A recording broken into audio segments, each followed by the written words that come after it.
గొర్రెలని ఎవడైనా రాత్రిపూట కాస్తారా?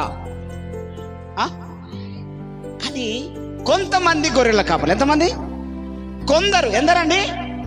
కొందరు. అంటే వీళ్ళు ప్రత్యేకించబడ్డ గొర్రెల కాపర్లు. ఈ రాత్రి వేళ ఎందుకు కాస్తారు గొర్రెల్ని? తోడేళ్ళు ఎత్తుకపోతాయనా? ఓకే, ఏదో వచ్చి ఎత్తుకపోతుందని, అంతేనా? అయితే ఆ గొర్రెల కాపర్లు కాసే గొర్రెలు సామాన్యమైన గొర్రెలు కావు. వాళ్ళు కాసే గొర్రెలు సామాన్యమైనవి కావు. వాళ్ళు కాసే గొర్రెలు ఏ గొర్రెలు అయ్యా అంటే పాప పరిహారార్థ బలి కొరకు, బలి అర్పించిన కొరకు ప్రత్యేకించబడిన గొర్రెలు.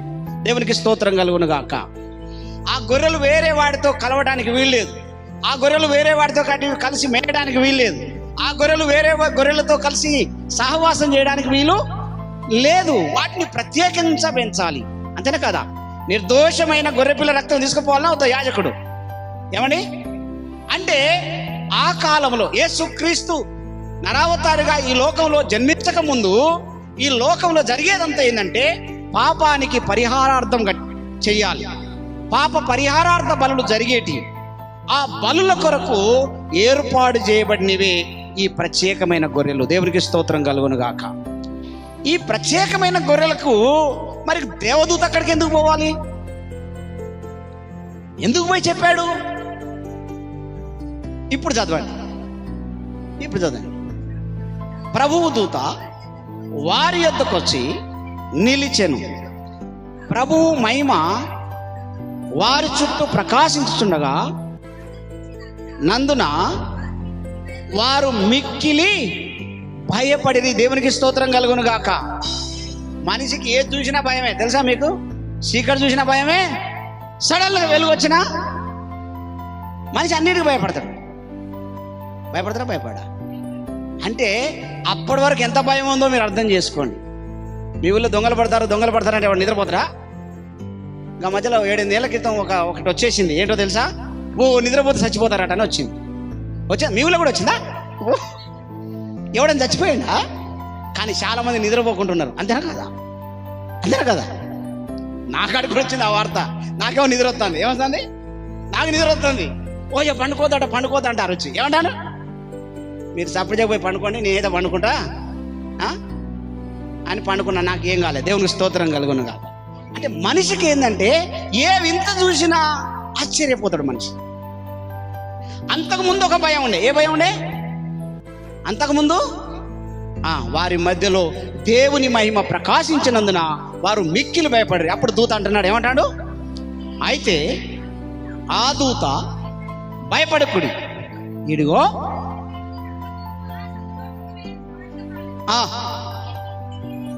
దేవునికి స్తోత్రం కలుగును గాక. మనం ఆలోచించాల్సింది ఏంటంటే లోకమంతా ఉండగా ఈ రాత్రిపూట గొర్రెల కాపర్ల కాడికి ఎందుకు పోవాలి?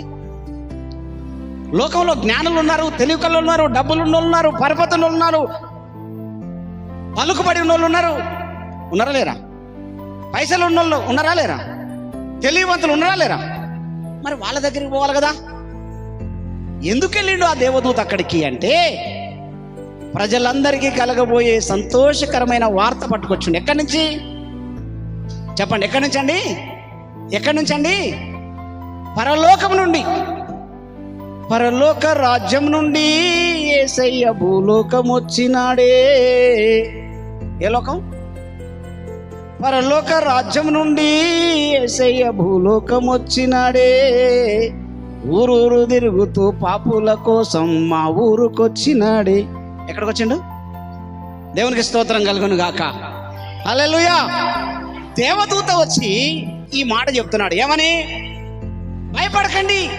నేను అంటున్నా, ఈ లోకానికి ఒక సందేశం ఇస్తున్నాడు, ప్రజలకు ఒక సందేశం ఇస్తున్నాడు. ఏంటి ఆ సందేశం అంటే మీరు భయపడకండి. ఎందుకు భయపడుతున్నారు? మరణ భయం ఉంది, చీకటి భయం ఉంది, రకరకాల భయాల చేత వాళ్ళు బాధపడుతున్నప్పుడు దేవదూత వచ్చి చెప్తున్నాడు, ఇదిగో ప్రజలందరికీ కలగబోవు మహా సంతోషకరమైన సువర్తమానము నేడు మీకు తెలియజేస్తున్నాను. ఏంటి ఆ సువర్తమానము అంటే ఆ కింద చదవండి, 11వ వచనం చదవండి. దావీదు పట్టణమందు నేడు రక్షకుడు మీ కొరకు పుట్టి ఉన్నాడు. చప్పట్లు కూడా దేవుని మేము పడదామండి. యేసు పుడితే సంతోషం. ఏం సంతోషం అండి? ఈ భూమి మీద ఎంతో మంది పుట్టారు. ఈ భూమి మీద మహానుభావులు పుట్టారు, పుట్టలేదా? తెలుగు కళలు పుట్టలేదా? ఏమండి, యేసు పుడితే ఎందుకు సంతోషం? యేసు పుట్టడం వల్ల లోకానికి ఏం సంతోషం? ఎట్లాంటి సంతోషం ఉంది? మహా సంతోషం. దేవునికి స్తోత్రం కలుగును గాక. నేను అంటున్నా, ఈ క్రిస్మస్ పండుగ మీరు మహా సంతోషంగా చేసుకోవాలని చెప్తాను. ఎట్లా చేసుకోవాలా? మహా సంతోషంగా చేసుకోవాలి. ఎందుకు? యేసు పుట్టడం వల్ల మనకి ఏమొచ్చిందండి? ఏమొచ్చింది? మహా సంతోషం వచ్చింది. అందుకే చెప్తున్నాడు, మీరు భయపడకండి. ఏం చేయదండి? సంఘముతో దేవుడు మాట్లాడుతున్నమాట ఏందండి? మీరు భయపడకండి. ఎందుకు? మీకు సంతోషకరమైన వార్త. ఏంటి వార్త? రక్షకుడు మీ కొరకు పుట్టి ఉన్నాడు. హల్లెలూయా.